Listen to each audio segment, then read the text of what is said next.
What's up, YouTube? I just thought about something, like I always do. I was on Twitter. I made a comment on Twitter that got a bunch of fanboys all up in their feelings. I mean, panties just got, crazy bloody. I'm not gonna say what I said on Twitter. If you want to see what I said on Twitter, follow me on Twitter. Because I say a lot of stuff that I just, that comes across my mind.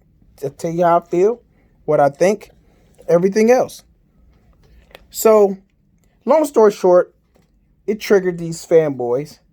And they came at me. And it led to the question of competition. Now, we all know Xbox haven't competed since like 2015. Well, I really don't know like how long they didn't compete. I know that they just did not compete for a long time, and it's clearly showing that the direction that Microsoft is going with their Xbox console, that they're not competing at all, which is okay. I'm not tripping on that. But it leads to the question of, is console competition necessary? I'm starting to believe that it's really not necessary. Especially if these console makers is going in different directions in terms of trying to, create their own markets. I could see like if they were competing for the same market, I can see where competition is needed. But seeing the way things are going and have been going for a long time, and seeing what Nintendo has done, I'm not so sure that we need competition. I'm not so sure we need competition. Excuse me. I thought it was somebody was coming in my room. To be honest with you, I don't think that we need competition in console games anymore. I don't even think that it was ever needed, to be honest with you. Nintendo has proven damn near since its existence that they didn't need competition. Competition is always brought by the one trying to overtake the market, for example, or compete for market share. For example, Nintendo for a long time dominated the gaming market. Back in the 80s, they had I believe over 80% of, at least 80% of market share. So when there was competition, it was because Sega brought the competition. And they brought the competition in with exclusive games. You know what I mean?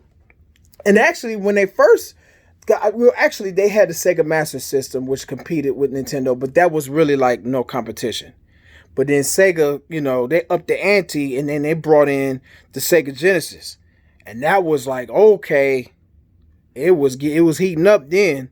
It almost made Nintendo irrelevant in terms of graphics, and everything. Just the capabilities of the Sega Genesis over the original Nintendo was like, oh my goodness. It made me not even want a Nintendo no more. I wanted a Sega Genesis. And I'm sure tons of other gamers just like me, same thing, right? But then Nintendo came with their Super NES, Super Nintendo. And it was like things started really heating up. First of all, the Nintendo had better graphics, better sound, some games. In my opinion, they were about a tie when it came to games, but that can be subjective. But the point is, Sega brought the competition to Nintendo. And Nintendo responded with their competition because they were seriously battling for the market. Sega was for real. But I think without Sega, I think Nintendo still would have been okay. But I do believe that with Sega coming did make things better. But we were fine without Sega. We were. I mean, don't get me wrong, it wasn't Uh, I'm not gonna say that things were better without Sega, but we were fine without Sega. You know what I'm saying? But I think when we talk about uh the gaming industry being better and everything, I think it comes to influence. If I want to use that word. But long story short, because I don't want to veer off tracks. Long story short, I do believe that there could be a great market with just one console. I do believe that. I believe it because it was proven. And I do believe that everything would just come down to just game publishers and game creators making games. We wouldn't lose any exclusive games. You know what I'm saying? They would probably still be there. It's like Nintendo is not fighting for the same market, but they still make exclusive games. Nintendo's brand is on it. You know what I'm saying? So, same could be said. Long as Nintendo is around, same could be said on the same thing. My cat just look at this. My bad, my cat interrupted me. I had to stop the video. She's still with me, but she was jumping all in the camera and stuff. So, it's my spoiled baby. But anyway, what I want to say, let me know what y'all think. Let me know what you think, because I'm not saying what I'm saying is factual, but what I'm saying is from what I've witnessed in the gaming industry, I do believe that we'd be all right with just one console, one or two consoles. I used to believe firmly that we needed multiple consoles for great competition, but I'm not necessarily thinking that anymore. As a matter of fact, I believe it might be better that it's less consoles than more consoles. The reason why I say that is because, first of all, people are crying about exclusives. Some people want exclusives everywhere now. You know what I'm saying? So that would just eliminate the need for exclusives. It just would, and it would just be it would be a different way for game creators, game publishers, developers to just fight for your dollar. If they make a bad game, no one plays it. If they make a good game, everyone plays it. So it wouldn't change anything. It wouldn't change. I don't think it would change anything. The PlayStation console, Nintendo console, the Xbox console, it's just a platform to provide these games to you. It's not necessarily, them themselves like making the games. Like they hire people to make these games for you to buy. You know what I'm saying? So I have to really consider the fact that the gaming industry would be okay with one console if it came down to it. If it came down to that. More great consoles, the merrier, of course. And I'm not asking or wishing that it just be one console. But the way the market is and the way the gaming industry is, it would be okay. Especially when you got fans crying about exclusives.